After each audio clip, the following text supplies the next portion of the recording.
Le président de la Commission électorale nationale indépendante, CENI, Corneille Nangaa, devait s'entretenir le jeudi 8 mars 2018 avec le président de Congo-Nabiso, CNB, le professeur Fredy Matongulu Mbuya-Muilankir. Les échanges au siège de la centrale électorale devaient être axés sur l'évolution du processus électoral et l'opportunité de l'utilisation de la machine à voter aux élections de décembre 2018. En l'absence du président de la CENI, empêché au dernier moment, la rencontre a été reportée. En attendant la tenue de ces discussions à une nouvelle date à convenir, Congo-Nabiso exprime son rejet de l'utilisation proposée de la machine à voter. 3 grandes raisons justifient cette prise de position. I. Le caractère illégal de l'usage de la machine. I. Des doutes sur la robustesse et l'intégrité physique de la machine. Et I. Le manque de confiance de la population vis-à-vis de la CENI et de son équipe dirigeante. L'utilisation de la machine à voter est incompatible avec les dispositions pertinentes de la nouvelle loi électorale. En effet, cette loi décrète plutôt l'usage du scrutin à bulletin papier ainsi qu'il est clairement stipulé en son article 56 qui dit, 48 heures avant le début des opérations de vote, la Commission électorale nationale indépendante met à la disposition de chaque bureau de vote ou centre de vote des bulletins de vote compatibles au nombre d'électeurs enrôlés et attendus. La loi ordonne également que, avant le début des opérations de vote, les membres du bureau procèdent devant les témoins et les observateurs au comptage des bulletins de vote reçus. Ils vérifient si le matériel est complet. Opération hors la loi. Au regard de ces dispositions de la nouvelle loi électorale N-17013 du 24 décembre 2017, l'utilisation de la machine à voter serait clairement une opération hors la loi. Si elle s'obstine à imposer ce gadget, la CENI foulerait aux pieds l'esprit et la lettre de présente la loi électorale.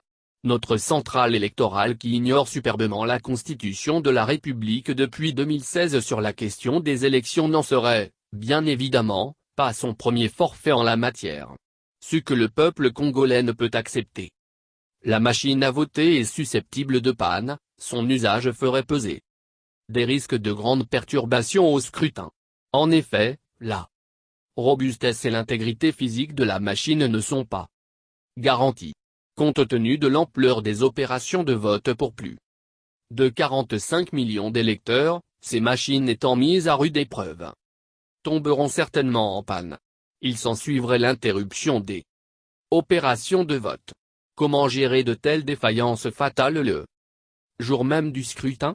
C'est certainement pour éviter de telles surprises et déconvenues de dernière minute que le législateur a préféré, au regard des conditions techniques et technologiques propres à notre pays, le bulletin papier aux écrans tactiles que la CENI veut vendre à la nation mais d'user pour des desseins apparemment inavoués. La loi, c'est la loi. Le choix du législateur doit être appliqué. Il ne peut être remis en cause et contourné par la centrale électorale. Congo-Nabiso invite la population congolaise à rester vigilante sur cette très importante question. Pas de consensus populaire. L'usage de la machine à voter par la CENI et sa direction actuelle compliquerait la réalisation de l'indispensable consensus populaire sur les résultats du vote. La machine à voter peut être manipulée, programmée pour produire des résultats prédéterminés contraires au choix des électeurs. Il s'agit là d'une réalité internationalement reconnue. En fait, cette machine ne peut être utilisée de façon apaisée que dans un contexte de confiance méritée de la population vis-à-vis de l'institution organisatrice des élections. Ce qui est loin d'être le cas pour la CENI.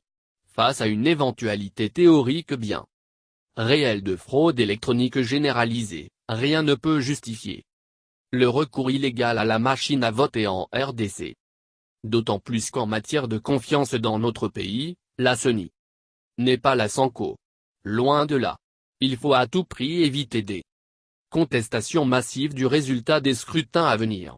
Faute de quoi, la légitimité du pouvoir ne pourra être rétablie, retardant pour longtemps le retour au travail productif.